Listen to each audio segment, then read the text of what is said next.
అత్తయ్య జ్యూస్ చేస్తా అన్నారు కదా, ఏం జ్యూస్ చేశారు? మస్క్ మెలన్ జ్యూస్ చేసానా. అవునా? మన తోటలో తేనె తొట్టెబెట్టింది.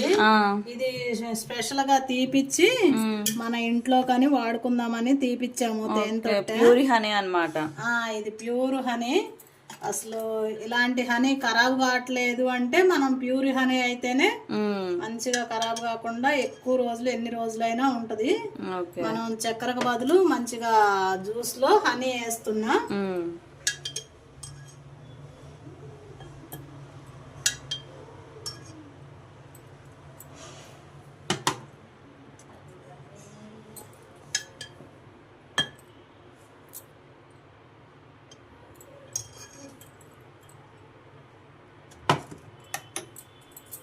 ప్యూర్ అంటే ఇట్లుంటది నాన్న హనీ. ఓకే, తిక్కు ఉంది. వదిన వాళ్ళు వచ్చారు కదా నాన్న, జ్యూస్ ఇచ్చిరా నాన్న. సరే అత్తయ్య.